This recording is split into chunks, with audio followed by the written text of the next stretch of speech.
Hi hello எல்லாரும் எப்படி இருக்கீங்க? வெல்கம் டு மை சேனல் மலரின் ருச்சிகரம். இன்றைக்கி வீடியோவில் வெங்காய சட்னி எப்படி செய்கிறதுன்னு பார்க்கலாங்க. அதுக்கு முன்னாடி நீங்கள் நம்ம சேனல் இன்னும் சப்ஸ்கிரைப் பண்ணலைன்னா சப்ஸ்கிரைப் பண்ணிக்கோங்க. பக்கத்தில் இருக்க பெல் ஐக்கானையும் கிளிக் பண்ணிக்கோங்க. மீடியம் சைஸில் 2 பெரிய வெங்காயம் எடுத்து வச்சுருக்கேங்க. இதை பெருசாக கட் பண்ணி ஜாரில் சேர்த்துக்கலாம். ரொம்ப சின்னதாக கட் பண்ண வேண்டியதில்லை.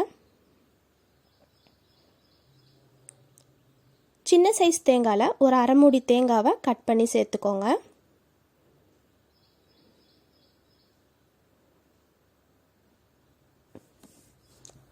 இது கூட கொஞ்சமாக புளி சேர்த்துக்கோங்க. புளி அதிகமாக சேர்க்க வேண்டாங்க, ரொம்ப புளிப்பாயிரும் சட்னி.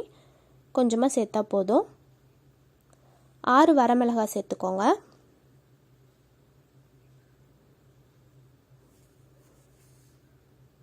இது கூட 1 ஸ்பூன் அளவுக்கு கரும்பு சர்க்கரை சேர்த்துக்கோங்க.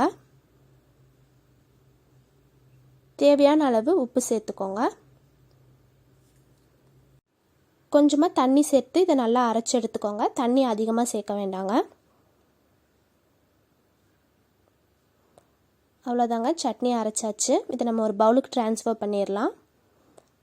கடுகு, உளுந்தம்பருப்பு, கொஞ்சம் கருவேப்பிலையும் தாளித்து இது கூட சேர்த்துடலாம்.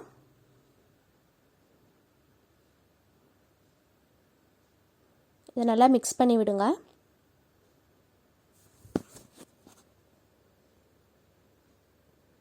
அவ்வளோதாங்க, வெங்காய சட்னி ரெடி ஆயிடுச்சு. இது சிம்பிளாக ஒரு 5 மினிட்ஸ்க்குள்ளே ப்ரிப்பேர் பண்ணிடலாம். ஈஸியான ரெசிபி. கண்டிப்பாக இதை நீங்கள் ட்ரை பண்ணி பாருங்கள். எப்படி இருந்துச்சுங்கிற உங்கள் ஃபீட்பேக்கை கமெண்ட் செக்ஷனில் என் கூட ஷேர் பண்ணிக்கோங்க. இந்த வீடியோ உங்களுக்கு பிடிச்சிருந்தா மறக்காமல் லைக் பண்ணுங்கள், சப்ஸ்கிரைப் பண்ணுங்கள். தேங்க்ஸ் ஃபார் வாட்சிங். பாய்.